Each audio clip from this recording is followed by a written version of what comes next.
Have you ever wondered what connection the United States might have with the Bible's prophetic Babylon in Revelation chapter 18? Let's dive in. In Revelation 18, an angel descends from heaven, illuminating the earth with his glory. He cries out, "Fallen, fallen is Babylon the Great." Babylon, once the jewel of the nations, is now desolate and forsaken. This isn't because of an external enemy or natural disaster, but due to her own sins. Babylon, in its arrogance and pride, has turned away from divine wisdom and indulged in earthly pleasures. Its fall is a result of its own moral decay. Now one might wonder, what does this have to do with America? To understand this, we need to look beyond the literal Babylon, an ancient city-state in Mesopotamia, and consider Babylon as a symbol of power, wealth, and moral corruption, a symbol of a nation that has strayed from its moral compass, pursuing materialism and hedonism. Doesn't this sound eerily familiar? Today we see a similar trend in American society. We see a nation that was built upon principles of freedom, equality, and justice, now grappling with social unrest, economic disparity, and a decline in moral values. We see a society that is increasingly prioritizing material wealth over spiritual wealth, personal pleasure over communal harmony. Just as Babylon was intoxicated by the wine of her adulteries, so too is America intoxicated by its own achievements and indulgences. And just as Babylon fell due to its moral decay, so too could America face its downfall if it continues on this path. This is not to undermine the great achievements of the USA, but rather to serve as a reminder of what happens when a nation strays from its moral and spiritual roots. It's a call to introspection, a call to realign with the principles that truly make a nation great. Just like Babylon, the USA too must heed this warning and strive to uphold moral integrity. Moving forward, what does the call to depart from Babylon signify for America?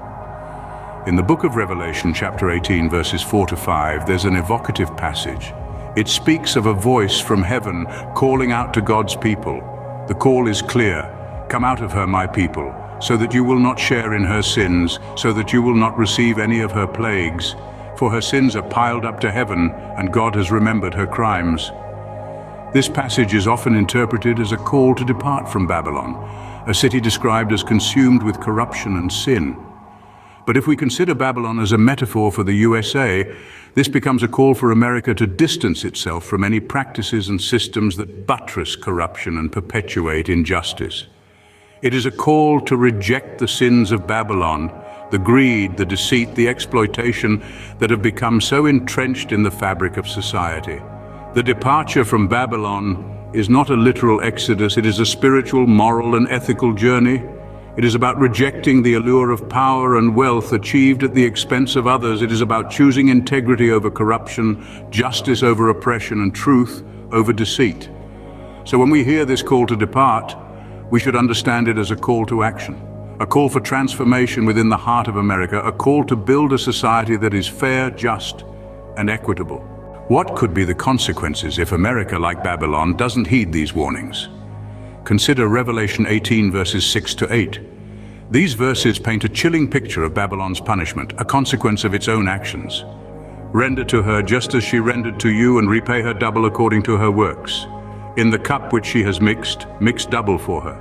In the measure that she glorified herself and lived luxuriously, in the same measure give her torment and sorrow. For she says in her heart, I sit as queen and am no widow and will not see sorrow. Therefore her plagues will come in one day, death and mourning and famine, and she will be utterly burned with fire. For strong is the Lord God who judges her." This passage is a stark reminder of the possible downfall one might face when one ignores warnings and continues on a path of moral and societal decay. If we transpose this warning to the USA, it is a call to change, to reconsider the path we are on. This is not a prediction of doom, but rather a warning, a call to action. It is a reminder that actions have repercussions. In the context of America, it could be seen as a call against complacency, a call for introspection and change. The consequences are severe, but they are not inevitable. There's always a chance for change and redemption. Finally, how does the lament over Babylon connect with the United States? We delve into Revelation 18, verses 9 through 20, where we witness the kings, merchants, and seafarers mourning over Babylon's fall. The kings of the earth who committed fornication and lived luxuriously with her weep and lament for her when they see the smoke of her burning. They stand at a distance for fear of her torment, saying, "Alas, alas, that great city Babylon, that mighty city, for in 1 hour your judgment has come." Merchants too, who became wealthy from her excessive luxuries, weep and mourn over her. No one buys their merchandise anymore. The products of their wealth and splendor have vanished, and the merchants can only stand afar off, terrified at her torment. And what of the seafarers, all who travel by ship, and sailors, as many as trade on the sea?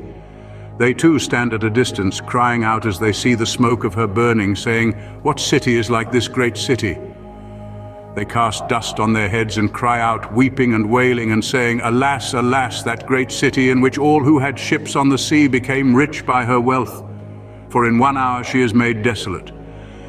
This lament over Babylon can be viewed as a call for the USA to consider the global implications of its actions and the potential sorrow that could arise from its downfall. Just as the kings, merchants, and seafarers mourned Babylon's fall, so too could the world mourn the fall of a powerful nation today. The lament over Babylon serves as a solemn reminder that we live in an interconnected world.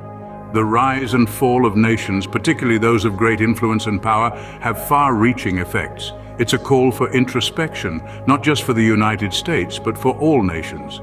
The lament over Babylon is a solemn reminder of the interconnectedness of our world and the impact of one nation's fall on the global community. In conclusion, Revelation chapter 18 is a wake-up call, not just for the USA, but for all nations. It vividly paints the fall of Babylon, a symbolic warning to the United States, and issues a stern call to depart. The severe consequences of neglecting these warnings are spelled out, and the global impact of a nation's fall is made clear. It's a cautionary tale that resonates with us all. May this understanding spur us all towards creating societies that uphold justice, integrity, and respect for all. So, what could be the solution for the United States, and indeed all nations, to avoid the fate of Babylon? The first step is acknowledging the current state of affairs and the need for change.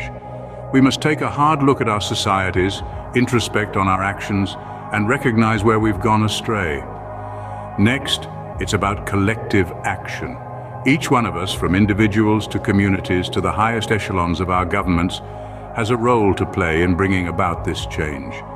Whether it's through our daily actions, our contributions to society, or our policy decisions, every effort counts. But the crux of this change lies in a shift in values. It's about prioritizing justice, upholding integrity, and fostering respect for all. It's about moving away from the destructive path of greed, corruption, and disdain for human life. The solution lies within us all. It's time to heed the warnings, learn from the past, and strive for a better future. It's time to ensure that the fall of Babylon remains a symbolic cautionary tale, rather than becoming a grim reality. Let's build societies that stand the test of time, societies that uphold the very values that make us human. This is not just a solution for the United States, but a universal solution for all nations to ensure they don't meet the fate of Babylon. The choice is ours to make. Let's choose wisely.